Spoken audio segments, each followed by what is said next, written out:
चलिए एक सफर पर चलते हैं। आज से लगभग 200 साल से भी पहले, साल 1800 में। ये वो दौर था जब भारत एक बहुत बड़ी करवट ले रहा था। मुगल और मराठा जैसी बड़ी ताकतें कमजोर पड़ रही थीं और समंदर पार से आई एक company, British east India company, धीरे धीरे पूरे देश पर अपनी पकड़ बना रही थी। ये उस दौर की कहानी है जिसकी जिंदगी आज की दुनिया से बिल्कुल अलग थी।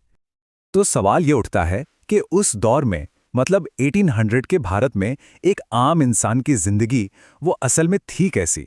हम राजाओं महाराजाओं की बातों बहुत सुनते हैं, पर वो आम आदमी जो खेतों में काम करता था, गांव में रहता था, उसकी जिंदगी में क्या चल रहा था? चलिए आज इसी को समझने की कोशिश करते हैं। सबसे पहले ये समझना जरूरी है कि जब हम उस भारत की बात करते हैं तो वो आज के नक्शे जैसा बिल्कुल नहीं था। ये एक बहुत बड़ा इलाका था जिसे अखंड भारत कहा जाता था।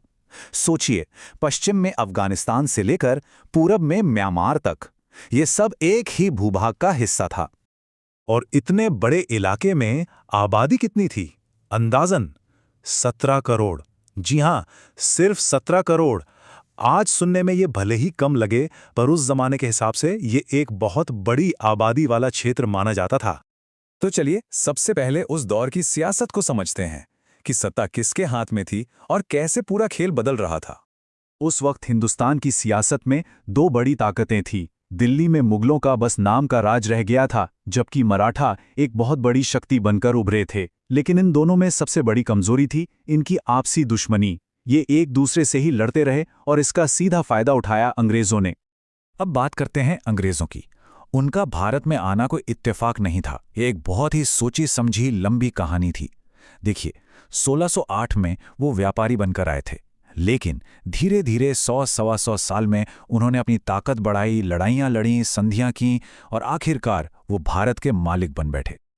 तो ये तो हुई राजाओं और सल्तनतों की बात, पर इस सियासी उठापटक के बीच आम आदमी की जिंदगी कैसी थी, उसकी जेब का क्या हाल था? चलिए अब उस पर नजर डालते हैं। किसानों की हालत तो सबसे ज्यादा खराब थी। वो बेचारे एक ऐसे चक्कर में फंसे थे जिससे निकलना नामुमकिन था। एक तरफ अंग्रेजों का भारी भरकम लगान, दूसरी तरफ जमींदारों का कर्ज, और अगर इन दोनों से कुछ बच भी गया तो कभी बाढ़ तो कभी सूखा, सब कुछ तबाह कर देता था। और जो लोग किसानी नहीं कर रहे थे, उनकी हालत भी कोई बहुत अच्छी नहीं थी। बहुत से लोगों को अंग्रेजों की फैक्ट्रियों में जबरदस्ती काम पर लगा दिया गया। और काम कितना? 16 से 18 घंटे। सोचकर देखिए, दिन और रात बस काम, और उसके बदले में मिलती थी ना के बराबर मजदूरी। लेकिन हाँ, इस पैसों वाली दुनिया से अलग गांव में एक पुराना सिस्टम अब भी जिंदा था, जिसे हम बार्टर सिस्टम या वस्तु विनिमय कहते हैं। मतलब पैसे का लेन देन नहीं। किसी ने चावल देकर गेहूं ले लिया तो किसी ने बर्तन के बदले कपड़े। इससे गांव आत्मनिर्भर थे और लोगों में एक दूसरे पर निर्भरता बनी रहती थी। अच्छा, तो ये तो हो गई काम धंधे और पैसे की बात, पर लोगों का रहन सहन कैसा था? दिन कैसे गुजरता था? चलिए अब जरा इसमें झांकते हैं। उस जमाने के बारे में एक बड़ी खूबसूरत कहावत है, घर मिट्टी के थे पर दिल सच्चे थे। और ये लाइन उस दौर की पूरी कहानी बयां कर देती है।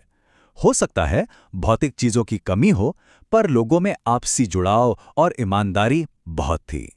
कपड़े लत्ते भी एकदम सादे थे। ज्यादातर मर्द एक धोती और गमछा पहनते थे, औरतें साड़ी और बच्चे निक्कर।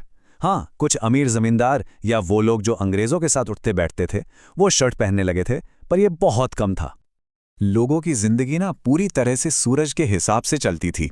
कोई घड़ी नहीं, कोई अलार्म नहीं। सूरज उगने से पहले उठना, दिन भर खेत में या जानवरों के साथ मेहनत करना, और सूरज ढलते ही काम खत्म। शाम को सब साथ बैठकर भजन कीर्तन करते, और क्योंकि बिजली तो थी नहीं तो रात को जल्दी सो जाते थे। तो रहन सहन तो सादा था, पर समाज का ताना बाना वो काफी पेचीदा था। उसमें एकता भी थी और गहरी दरारें भी। उस दौर का हिंदू समाज, जैसा कि हम जानते हैं, मुख्य तौर पर 4 वर्णों पर आधारित था। ये एक सामाजिक ढांचा था जिसमें लोगों का काम अक्सर उनकी जाति से जुड़ा होता था। जैसे धोबी कपड़े धोएगा, कुम्हार बर्तन बनाएगा। और इसी सामाजिक बंटवारे का अंग्रेजों ने बखूबी फायदा उठाया। उन्होंने अपनी मशहूर पॉलिसी फूट डालो और राज करो का इस्तेमाल किया।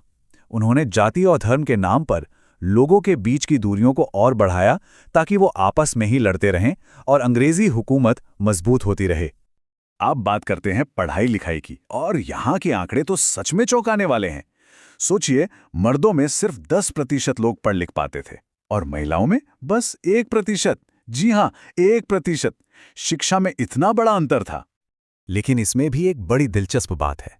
भले ही किताबी ज्ञान कम था, पर लोगों के हाथ में हुनर था, कमाल का हुनर। ये हुनर उन्हें किसी स्कूल से नहीं बल्कि अपने बाप दादाओं से विरासत में मिला था। हर कोई अपने काम में माहिर था। तो अब तक हमने 1800 के भारत की एक तस्वीर देखी, उसकी सियासत, अर्थव्यवस्था, समाज, रहन सहन। चलिए अब इस पूरी बातचीत को समेटते हैं। जरा इस पर नजर डालिए। एक तरफ है 1800 का भारत और दूसरी तरफ आज का। कहाँ उस जमाने के मजबूत सामुदायिक बंधन थे और कहाँ आज के डिजिटल कनेक्शंस। तब न प्रदूषण था, न खाने में मिलावट। आज पर्यावरण की चिंता है। तब तकनीक नहीं थी, आज हम एआई और अंतरिक्ष की बातें करते हैं। तब जीवन प्रकृति से जुड़ा था, आज हम शहरों में सिमट गए हैं। और ये सब हमें एक बहुत बड़े सवाल के सामने लाके खड़ा कर देता है। आज हमने तकनीक और मॉडर्न जिंदगी तो पा ली, लेकिन इस सफर में उस पुराने दौर की कौन सी जरूरी और इंसानी चीजें हैं जो शायद हम पीछे छोड़ आए हैं, जैसे कि आपसी जुड़ाव, सादगी या प्रकृति के साथ वो रिश्ता। ये सोचने वाली बातें है ना।